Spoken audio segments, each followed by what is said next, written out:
This is my road. I'll drive when I damn please. You hear me? Ah! Open this damn gate! She was cutting an apple when she said it, easy as if talking about the weather. Her eyes never met mine, just that smug curl at her lips as she leaned on the counter, knife tapping on the board. Go ahead, move out, she tossed over her shoulder like she was granting me leave from her throne. No fight, no fuss, just the cold finality of someone who'd already written me off. The knife struck the board one last time. She slid a slice into her mouth, chewing slow, savoring her nerve. I didn't give her the scene she wanted. No shouting, no begging, no smart remark to make her roll her eyes. I let the silence sit until she glanced up, waiting. When nothing came, her smirk twitched. I walked past her without a word, brushing my hand on the bedroom doorframe like wiping her off me. I pulled out my old duffel bag, the same one from when I first moved in, when I was still good enough for her family. As I folded shirts, my reflection in the dresser mirror stared back. Not mad, not sad, just measuring. From the kitchen, her voice carried. Meant for her, not me. You've been miserable here anyway, you'll be fine. Or maybe not. The little laugh at the end cut deeper than cruelty. Her father's words echoed in my head. Last Thanksgiving, drunk and leaning close, he said, "You're lucky to be here, son. My daughter could do better." I'd swallowed it then. Now I saw she'd bought in whole. The more I packed, the quieter she grew. She hadn't expected me to yield so quick. In her mind, I was supposed to fight, prove I cared enough to stay. But I wasn't playing her script. This wasn't loss. It was a door. I zipped the bag, grabbed my jacket. She looked up from her phone when I passed back through the kitchen, eyebrows lifting in fake surprise. "You're actually going?" I met her eyes for the first time that morning. "You told me to." My voice was flat, almost bored. She thought she'd erased me from her picture. What she didn't see was that I'd stepped off her board, taking my pieces with me. Outside, my boots ground the gravel of the path to my truck. That road had history. So did I. And in my back pocket was a paper no one in that house had remembered in years. A paper with my name and a clause that could flip the game. She thought move out meant vanish. To me, it meant move smart. She'd shoved me into the one spot she feared most. Outside her walls, holding the keys to her gates. The apartment was bare. Just a bed, table, and chair. But the steel file cabinet in the corner was older than the walls around it. I'd bought it at an estate sale years ago, its weight perfect for the kind of papers you only open when the world is about to shift. That night, with one lamp throwing long shadows across the cracked paint, I slid the bottom drawer open. The metal scrape broke the silence. The smell hit first old paper and dust, the kind of scent that clings to things locked away too long. Inside were rolled maps with torn edges, deed copies stamped in fading ink, and contracts held by rusted clips. I unrolled the biggest map, pressing the corners down with a mug and my pocket knife. It was the county survey of her family's land. Fence lines, creeks, and most important, the narrow gravel road that cut through my old lot before reaching theirs. To most, it was just a road. To me, it was the only artery keeping their farm alive. My hands found the easement agreement, folded and yellowed. The signatures were still bold, her father's in thick pen, mine in block letters beneath, the county seal in the corner. The date glared back, 10 years ago, when they needed that road fixed and couldn't pay for it. I had stepped in, covered every dime, but only under one rule. The rights to that road were mine. Not shared, not rented. Mine. Over the years, they forgot. Her father strutted at county fairs, bragging how no one could touch our land as if it were untouchable. They ignored that the bubble had a valve and I was the one who could close it. I leaned back, the paper heavy under my palms. This wasn't just leverage. It was a weapon, waiting for the right pull. And today she had pulled it without knowing. Bitterness curled in me, but sharper than that was calculation. She thought moving out meant I was done. She didn't know a part of her world still belonged to me, the part they couldn't survive without. I hadn't spoken to Evan in 7 years, not since a friend's wedding. He was the type who could smell a deal the way sharks smell blood. While I stuck to steady work, he gambled on real estate and won big. Last I'd heard, he controlled half the new parks and housing sprouting in the county. At my small kitchen table, the easement lay flat before me. My phone in hand, thumb over his name. This wasn't a call you made light. Once I opened this door, there was no shutting it. Then I saw her again, leaning on that counter, smirking as she told me to go ahead, move out. Like I was trash. My thumb pressed call. Evan answered on the third ring. His voice the same as always, smooth, cocky, like he'd already won. Well, I was just thinking about you the other day. He lied with ease. What's got you calling after all this time? I've got something, I said, my tone steady. Something that'll make you rich and make certain people very miserable. His voice sharpened at once. Go on. I told him about the road. Not the whole tale, just what mattered to him. Privately owned. Only legal way into a big stretch of farmland. A perfect tool for pressure. Bound by an agreement with no end date. He went quiet, and I could hear him thinking on the other end. You're saying this road is their only way in or out? Exactly. And I own it outright until I say different. He gave a low whistle. That's something. Very interesting. What do you want done with it? I want it sold to someone who'll use it right and keep it quiet. The less noise before it's sealed, the better. There was a pause, then the faint creak of him leaning back. I knew that sound from poker in college. It meant he was all in, but already plotting how to make the prize bigger. I can do that. I've got an LLC. We'll push it through clean transfer done, no one the wiser, but, once it's mine, I'll get creative with it. That's the point. He laughed, the kind of laugh that never ends well for someone else. All right, send me the details. We'll move quick. 3 days later, the first ripple hit. A feed delivery truck, one of those long-haul rigs stacked with grain pallets, rolled up the gravel road toward the farm, same as it had every other week for years. But this time, it didn't make it past the tree line. A brand new steel gate blocked the path, the kind you'd see guarding an industrial yard, not a country lane. There was a small booth beside it, manned by a stocky guard in a dark jacket, clipboard in hand. The driver leaned out his window. Gates closed. What's going on? The guard flipped a page on his clipboard. New ownership, private road now, toll fees due before entry.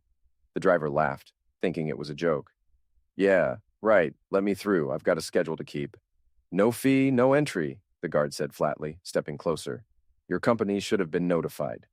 It took all of 10 minutes for the call to reach the farmhouse. Her father, already suspicious whenever anything disrupted his routine, stormed out the door, coat half on, muttering curses.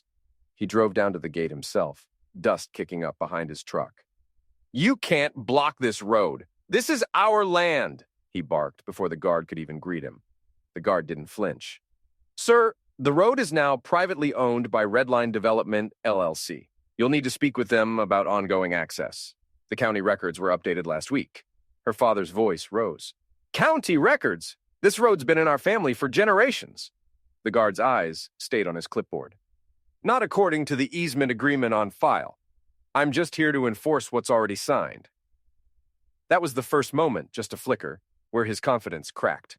He drove straight to his office in town and called the county clerk, demanding they fix the mistake. The clerk's answer was polite but final. The transaction was legitimate, recorded, and irreversible without the consent of the current owner, Redline Development. 3 days later, the first ripple hit. A feed delivery truck, one of those long-haul rigs stacked with grain pallets, rolled up the gravel road toward the farm, same as it had every other week for years. But this time, it didn't make it past the tree line. A brand new steel gate blocked the path, the kind you'd see guarding an industrial yard, not a country lane. There was a small booth beside it, manned by a stocky guard in a dark jacket, clipboard in hand. The driver leaned out his window. Gates closed. What's going on? The guard flipped a page on his clipboard. New ownership, private road now, toll fees due before entry. The driver laughed, thinking it was a joke. Yeah, right, let me through. I've got a schedule to keep. No fee, no entry, the guard said flatly, stepping closer. Your company should have been notified. It took all of 10 minutes for the call to reach the farmhouse. Her father, already suspicious whenever anything disrupted his routine, stormed out the door, coat half on, muttering curses. He drove down to the gate himself, dust kicking up behind his truck. You can't block this road. This is our land, he barked before the guard could even greet him. The guard didn't flinch. Sir, the road is now privately owned by Redline Development, LLC. You'll need to speak with them about ongoing access. The county records were updated last week. Her father's voice rose. County records? This road's been in our family for generations. The guard's eyes stayed on his clipboard. Not according to the easement agreement on file. I'm just here to enforce what's already signed. That was the first moment, just a flicker, where his confidence cracked. He drove straight to his office in town and called the county clerk, demanding they fix the mistake. The clerk's answer was polite but final. The transaction was legitimate, recorded, and irreversible, without the consent of the current owner, Redline Development. By that afternoon, the truck was still parked on the side of the road, driver leaning against the hood, smoking while he waited for instructions. The farmhands started whispering about what it meant. A few of them remembered my name being on old paperwork. Most didn't connect the dots yet. Back at the farmhouse, she stood in the doorway, watching her father pace. She wasn't worried. Not yet. She figured it was some kind of bureaucratic mix-up, one phone call away from being undone. But he knew better, even if he didn't say it out loud. He dealt with developers before. Developers didn't buy something unless they planned to squeeze every drop of value from it. By the next morning, the unease had calcified into something harder. Her father summoned everyone to the farmhouse dining room. Siblings, spouses, even the cousin who only ever showed up when he smelled free food. The long oak table was covered in papers, printouts from the county registry, photographs of the new gate, and a copy of the toll schedule Redline Development had sent over by courier. He didn't waste time on small talk. "This is extortion!" he barked, slamming his palm against the table so hard a coffee cup rattled. "No outsider is going to choke us off from our own land." The family lawyer, a man who'd been on their payroll for decades, sat quietly at the far end of the table. When her father finally turned to him, demanding options, the lawyer cleared his throat and slid a folder across. Inside was a photocopy of the easement contract, the county seal bright as the day it had been filed. "This is the problem," the lawyer said evenly. "It's not a mistake, and it's not extortion. This is perfectly legal. Whoever sold this had every right to do so.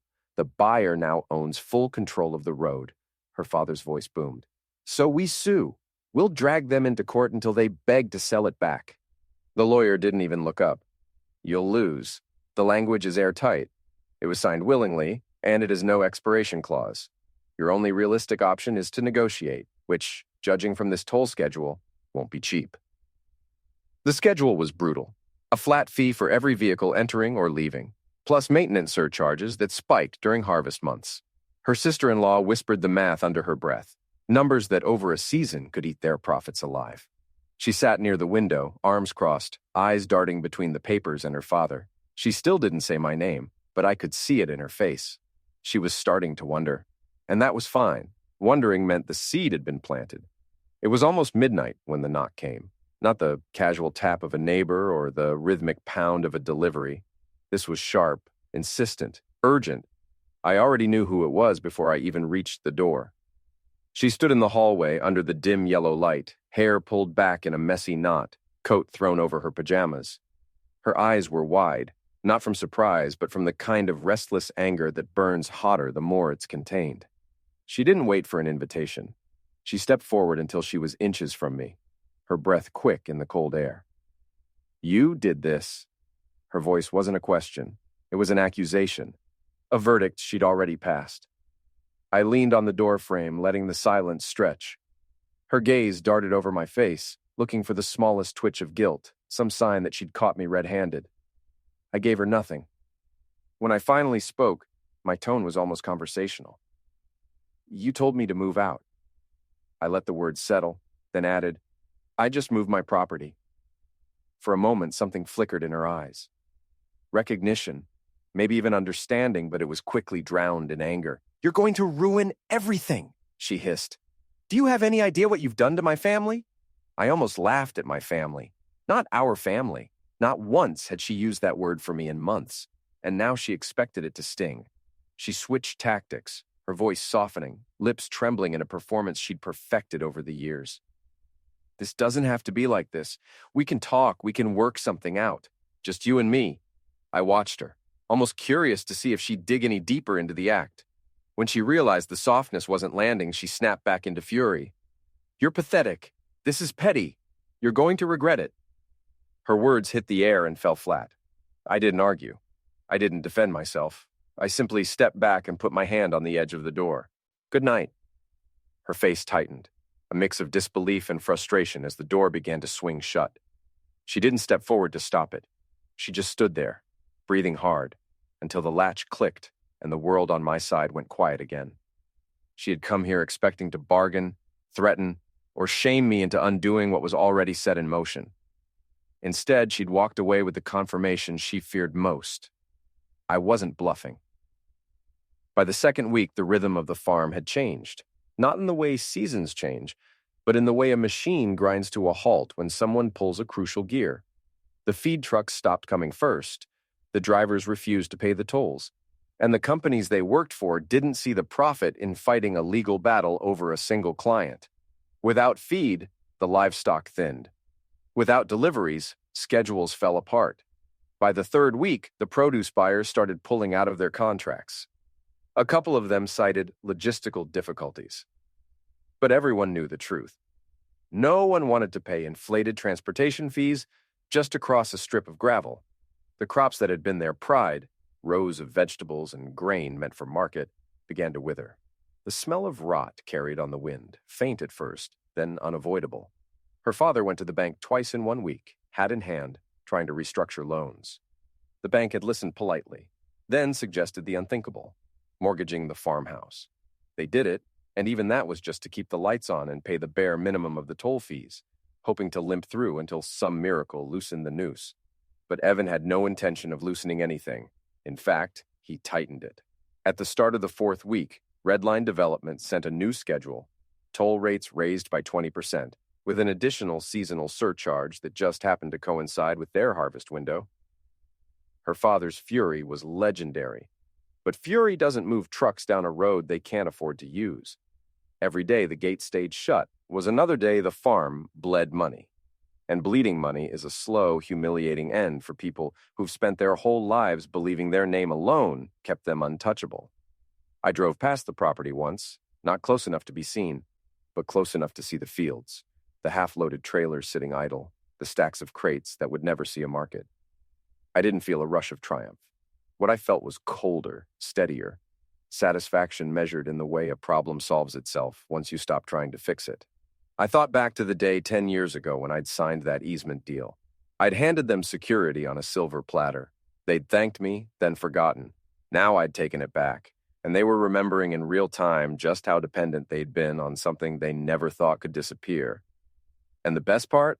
I hadn't raised my voice, filed a lawsuit, or stepped foot on their land. All I'd done was shift a piece of paper from my name to someone else's. The rest, the rot, the empty silos, the unpaid bills, was just gravity doing its work. It was a Thursday afternoon when my phone buzzed with a message from a friend near the farm. Your ex's father just stormed into her house screaming. Witnesses said his face was red, veins about to pop, shouting, "Do you know what he just did?" Heard it from the porch across the street. I leaned back in the cafe chair, letting the image form in my mind. Her father, that iron-willed patriarch who used to sneer at the idea that I could ever influence his world, now raging inside her home, spitting the words like a man who'd finally realized just how thoroughly he'd been played. The harvest had failed, the bank was circling, and Redline's new toll schedule had made even the smallest deliveries financially absurd. The road they once bragged about, the one that thought no one could take from them, was now the very thing choking them to end. And they couldn't touch me for it. I pulled out my phone to check my banking app. The balance blinked back at me, fatter now than it had been in years. The wire from the sale was still sitting there, untouched, a reminder that all of this had been done without raising a single hand in anger. No lawsuits, no shouting matches, just signatures, stamps, and a quiet transfer of power. In her house, I imagined the scene, her trying to explain to her father that she hadn't known, that she didn't think I'd ever pull something like this. Him roaring back, knowing full well that none of those excuses mattered. The land was theirs, but the lifeline was gone. Permanently. This wasn't the kind of revenge you screamed about. It was the kind you built patiently, brick by brick, until the other side realized too late that the walls were closing in. When I finally stood to leave the cafe, I left a generous tip on the table. Not because I was celebrating, but because the job was done, the book was closed, and I could walk out, knowing one simple truth. They'd spend the rest of their days trying to undo what I'd done, and they never would. Silent, permanent, and completely legal.